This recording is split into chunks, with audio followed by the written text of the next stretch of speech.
স্ত্রী সন্তানের নাম পরিবার, খাট পালং আর সোফার হিসাব মিলাইয়েন না, সন্তানের নামাজের হিসাব মিলাইয়েন।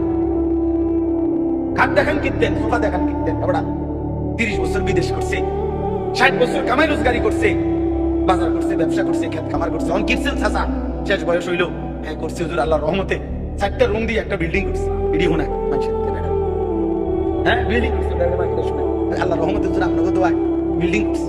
রাস্তার লগে বুদ্ধ জায়গা, রাস্তার লগে জায়গা নিছে, বিল্ডিং করছে।